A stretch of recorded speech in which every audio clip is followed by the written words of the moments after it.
Welcome everyone back to Paddling Pool 205. I am Spy here, joined by the Chili of the Chili Boys. Hello, Chili. The Chili Boys. That is the band that I never made. Hello, folks. Welcome back. Good to be here. And Everest v Dynamon is going to be a very exciting set, I think. Both teams went 2-1 in their groups, so even match on paper. Everest having a really good showing in leagues under the ink of the season 13 that's just ended. They made it to their playoffs in Division 2, so they're very much up there as a team. Dynamon, we saw a bit of them in action earlier and the destruction they can cause, so yeah, this should be an interesting one. Who do you think is going to take it, Spy? I mean, it's really open. Like, anything could happen. It really depends on the comms. I mean, I'm really rooting for both teams because they both are really good in this. I mean, we just commentated Dynamon like a few sets ago, and it'll be interesting to see how Dynamon kind of faces Everest. And it's on Clamblitz Mako Mart, so that's cool too. Yeah, Clamblitz Mako is... I feel like I've done a complete 180 on Clamblitz as a mode. When it first came out, I absolutely detested it, but now I would actually say it's one of the more engaging matches to watch because it's a lot harder to cheese than some of the other modes, I would say. What roller is that? That's Crack-On Roller. Crack-On Roller. Okay. So Everest bringing out a Crack-On Roller, that's good to see. And we're seeing the new Slosher as well. Fly Zero playing that for Dynamon. So be interesting to see how these new weapons have an impact on the meta and how the teams play. Yeah, I mean, trying to row is actually really cool because it's kind of this. I mean, we all saw that Tactical was just on really support-heavy weapons like NZAP, and now actually really strong slaying weapon has Tactical, and it's really a different playstyle from, you know, just like our usual support NZAP. It is indeed. It definitely is. It allows for much more kind of offensive play, and you can kind of use it in a selfish way to create openings as well. Everest getting the first basket pop. It kind of happened off camera, so not quite sure how they did it with numbers because it was fairly even in terms of trades and exchanges, but 56 is a very, very strong start, and it'll be interesting to see if they can extend it. They've only got 2 players alive, so I'm assuming that they'll retreat. I do think jumping out was definitely the right move there. So, okay, that's the initial kind of mark that Everest are going to make. Now let's see how Dynamon respond. You can see a Tactical is coming out, so it looks like some aggressive plays will be following. And we saw that Trizuka actually without Object Shredder, but still got that one shot because it actually hit the player of the crab. And yeah, it kind of seems even right now because no team actually has the advantage right here, while it really seems kind of divided into 2 parts, while Dynamon actually uses the crab tank. And it really seems like Dynamon will get ready to push and kind of give that counter push to Everest while they have some teammates down. I mean, Dynamon also definitely has a lot of clams. We see 18. And those Splash actually has the big clam right now, so that's also huge for them as well. Yeah, and it will be interesting. 56 in that sense is nowhere near as safe as it looks because it takes one good coordinated push to destroy that. That's you're talking 2 power clams and what, two little clams, which is totally doable on a coordinated push. Fly Zero seemingly getting trapped there in enemy ink. Zevo taking advantage of that with the Neo Splash there. And it looks like it's quite an even kind of clams either side now. So that Dynamon's advantage there and that push slowly falling away from them as they're losing players. So yeah, a bit of a stalemate now. Not quite sure how this is going to go. Yeah, well, it seems like Dynamon was just about to get ready for the push. It actually evened out again, and now it seems like Dynamon is getting ready to push again, while Everest is kind of suppressed right now, while that Crack-On Roller is just kind of there and just kind of went down now. 3 down in an open basket. So this is going to be the opportunity, if any, but they're quite low on clams. They have just enough to take the lead, though. That's all they needed. And with 2 minutes on the clock, it's by no means safe and over, but it does force Everest to play more offensively than they perhaps would otherwise want to against a team like Dynamon. Yeah, and as you said, it's really easy to kind of get the lead against 56 if the push is really coordinated. Like we see, it is down to 17 right now.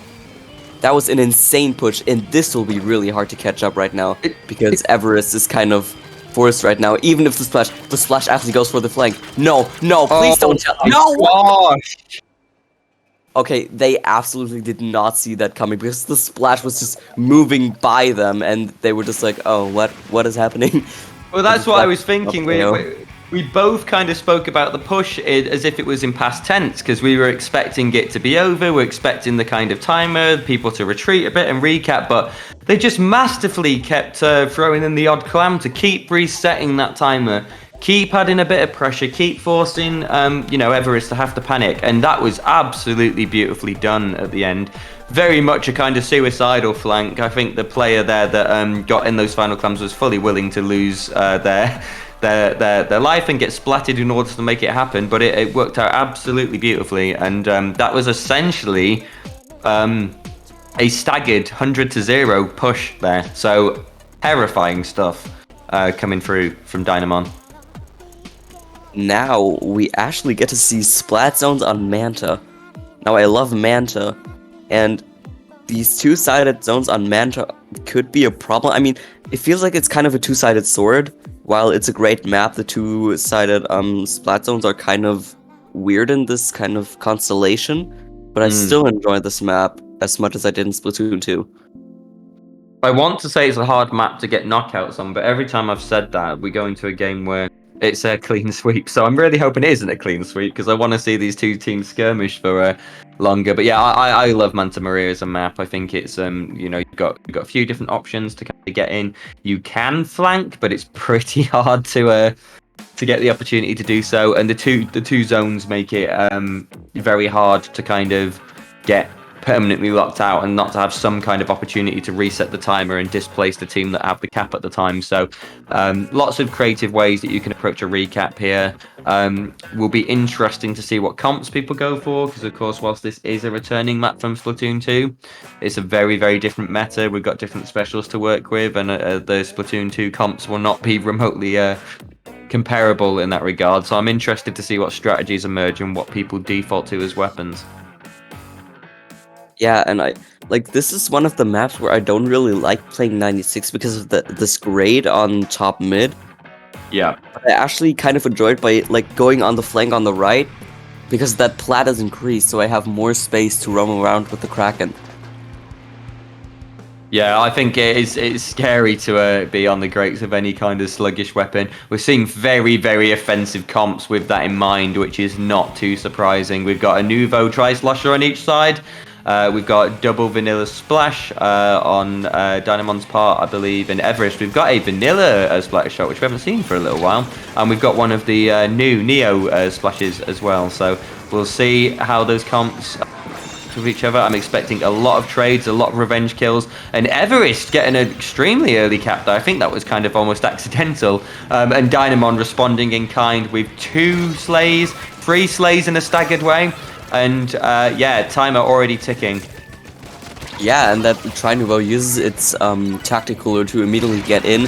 While there was a trade, it was actually really powerful for them just because that respawn timer is not existent. And the Tri-Slosher went down again, so that's kind of the advantage for Dynamon here. While it does seem like that one splash is actually down. Yeah, and they're staggered deaths, aren't they? They're staggered splats. Like, we're not seeing the full wipe at any time, but also it's really, really hard to regroup yourselves if you're all dropping at different times or maybe choosing to engage at different moments. I don't know if it's just Dynamon being very creative and sneaky with how they're getting splats off Everest are kind of panicking a bit and overextending, but I think they really need to make sure that they're a collective right now. They have managed to get a penalty, but it feels quite messy. I feel like Dynamon are going to be able to recap that very quickly because of so many splats on Everest's part. Yeah, and it also seems like really messy using the specials on this because this is kind of like, we see on the left side is kind of just like a hallway path, and Everest actually tries to get in again with the crab tank, while that one person's actually kind of sharking on the right. It was not to their advantage though. And it actually seems like, yeah, Dynamon didn't really get to kind of work off their penalty. Now they have a penalty of 26 again, which is kind of bad for them, but it still seems like they could catch up really easily right now because there's one person down on the side of Everest. And I really like how Everest that time, they slowed it down a bit and two of them took that right path together. They saw that there was only one player on Dynamon that was on that right side and they got full control of that right side and then used that numbers advantage to pressure into mid. And if you look at the map now, Everest have so much more control than when they were all just jumping over kind of like the center point onto the heightened platform by the Great. So I think retaking from the right was a really good strategy there. They are definitely being rewarded with it. They're holding the zone. They've just managed to get the lead, but as two players have gone down, so I'm actually expecting Dynamon to probably recap this now. But yeah, Everest clutching a very, very small lead there. Yeah, and using the crab tank in mid is actually really interesting because that Great on the top is like its main counter, I feel like. Because it's like, it gives them a high point. While Everest actually uses some specials right now. We see the Trinubo use the Tactic Cooler and this the T-Tech or the Splash, the Neo Splash I think it was, used the Tri-Strike. And Dynamon actually got the cap again. So it's really just a back and forth right now between the two teams. While they both have a really high penalty to work off, they both don't really get to work it off that much because it's always just a back and forth on who gets the zone. Yeah. And I'm thinking as well, with a tactical on each side and these very aggressive comps, everyone's probably getting juiced up and then just absolutely gunning for each other. That's probably why it feels quite chaotic. And as long as they're calculated trades where you've got your tactical bonus after active at the time that you go in, that trade is always going to work out substantially in your favor. So where this is kind of being represented in how messy this is, how much of a back and forth it is. It's two really aggressive comps going all out. Dynamon now grouping up on the right side by the ramp and trying to retake from there. That does seem to be the strategy that is working out the most effectively so far. And with a minute on the clock, there's 3-point differential here, and anything could really happen. If one team gets a remotely secure cap, they're going to take this. So Everest obviously need this win to stay in the tournament, so the nerves are probably kicking in. Dynamon extending the lead, though, that is going to allow them to try and clutch this out. They do not want it to go to a game 3, clearly. Now, it is really hard for both teams to kind of get the cap on the zone because they are constantly fighting. Like, both teams always have players on their side because both Trinubos specifically use their Tactic Cooler to kind of get that good quick respawn kind of, you know, strategy. And it actually seems like Dynamon will get the really strong push right now because they're actually down to 41. And it seems like Everest really needs to push up their game right now because they still have a penalty of 28 while there are only 10 seconds left and Dynamo still got the advantage, still having the zone capped, and they're down to 27. Oh, but they could not really matter right now. They actually don't get the cap. That is because the crabs. Yeah, I thought that I just saw at the top with the two bars, and I thought they might have just got a really cheeky last minute, but no. Dynamon managing to hang in there and take it 2-0 against Everest, which is really, really impressive. But yeah, I think we got a feel for that game the longer it went on, but both comps being hyper aggressive, tactical fueled, very, very intense, constant aggression. That isn't kind of what we've seen that much of with kind of tactical juicing people up. Tactical is seen as a special that hasn't been maybe as effective as some of the ones in the meta, but maybe with the Tri-Slosher Nouveau being a weapon that has, you know, a really solid kind of kit in and of itself, that might change that. We might start to see that kind of comp and that kind of dynamic and those really heated back and forths happen more often. But yeah, really entertaining showing, and a massive congrats to Dynamon, and a big GG's to Everest as well. Very well done for making it through your group stages, and we will hopefully see you in a future paddling pool really soon. Now, and you were talking about how it was just a back and forth and constant aggression. I feel like that's kind of what we've been missing in this game because the meta right now is kind of focused on getting a lot of space and a lot of displacement, while we see Crab Tank, we see Tri-Strike, we see Super Chump, we see Tenemals, even if they're not used that often because they're on weapons that are not really good in the meta right now. We see Wave Breaker, and it's just really focused on displacement, I feel like, and being this really aggressive comp is really something that we haven't really seen in this. Yeah, I think it is. It could be a really interesting way that the meta evolves. Like, you know, the next stage of kind of comps we see is Tri-Slosher fueled, very, very aggressive. kind of quad frontliner vibe. I would be very interested to see how a comp like that does versus something like an E-liter or something that has that more kind of defensive holding presence like a 96 Deco. But I could see how, you know, even if you're kind of getting splatted, it doesn't really matter if you're back on your feet within 2 seconds and super jump. One of my favourite things with Tactical as well was getting a cheesy pick in a very dangerous situation and then just insta kind of jumping to spawn, because you can jump to spawn, you know, so quickly with X and down, and with the Tactical, your super jump is essentially instant, so it's a really good way to stay alive as well. Yeah, that was a thoroughly interesting game. Maybe a sign of what's to come for Splatoon 3. And I believe we'll be taking another short break, and then me and you, Spy, will be back at it one more time, I think, before we hand over to our co-commentator peers. Yep. Cool. All right, we'll see you soon, folks.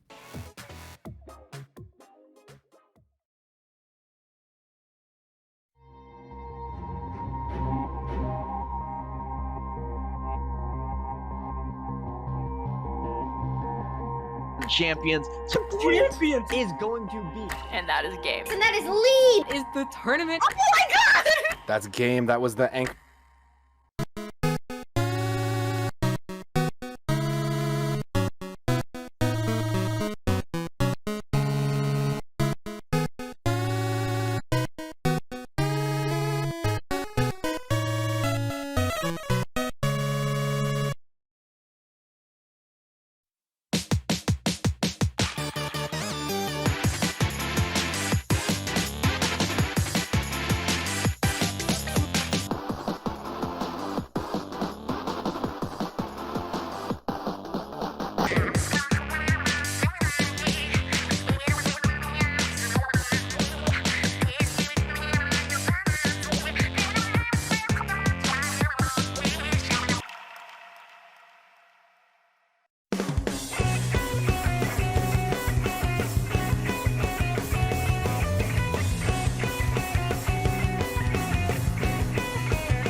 Splatoon Stronghold, a stronghold for competitive Splatoon, providing resources to long-timers and newcomers alike.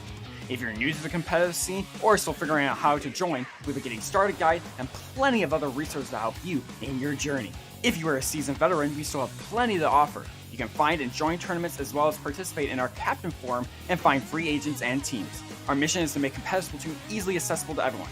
So what are you waiting for? Join the Splatoon Stronghold today!